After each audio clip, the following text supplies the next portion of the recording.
There's something about fish soup. It's probably my least favorite protein to prep, but it makes for an amazing and delicious healthy family soup. With today's soup, I actually went live on YouTube to try out the platform.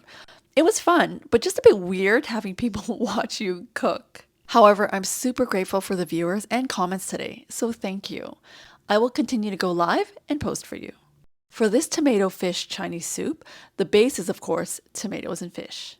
You can pick your favorite choice vegetables for more hearty soups such as celery, potatoes, carrots, or corn to name a few nice ones that blend very well here. I'm going to go with onions, potatoes, celery, and leeks.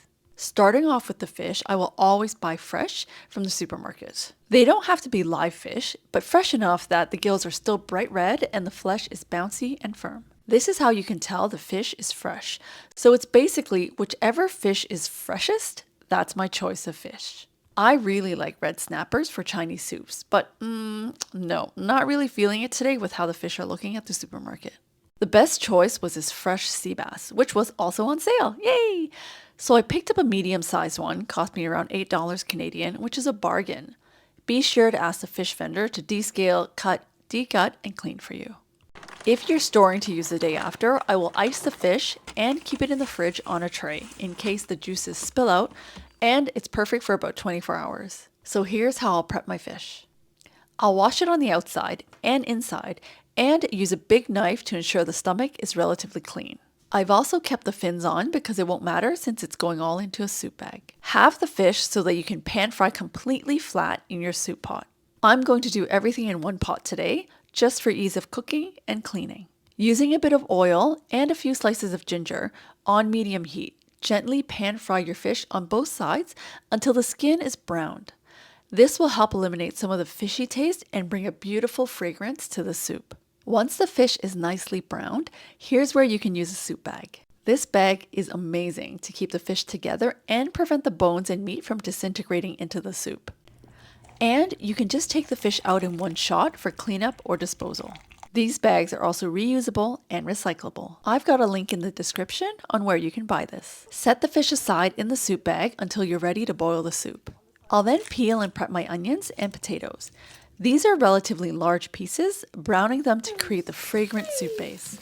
This will also help prevent the potatoes from melting into the soup. You can also pan fry the dried scallops at this point to draw out that full flavors and blend this with the potatoes and onions. For this recipe, I've also added Chinese leeks to pan fry.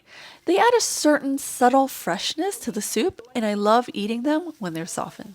When the onions, potatoes, and leeks are nicely browned, I'll then place the fish into the soup bag at the bottom of the pot and add 10 cups of water. Be sure to completely cover the fish. Cover and bring to a full boil on high heat. I'll also drop in the red dates at this point. Once the water boils, I'll add in the rest of the vegetables. Cover and allow that to boil on medium heat for about an hour. Hey, so it's about an hour into my soup today. I finished the live off at 45 minutes and I just felt weird like having people watch me as I watch my soup, and it's been just bubbling nicely on medium heat. Look. Oh my gosh, and it smells awesome. At this time, you'll notice that the soup has turned into a rich, milky broth, like this. The broth is also packed full of collagen and will thicken the longer it boils. This is particularly amazing with parts like fish heads, which you can also find on my channel. Skim off the additional foam with an oil scooper.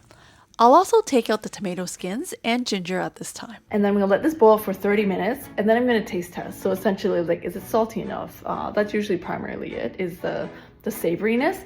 And that's when I'll adjust taste and then serve. My kids love this soup as they've grown up with it in Hong Kong and will eat all the potatoes. Hope you enjoyed that. Happy soup making, and I'll see you next time.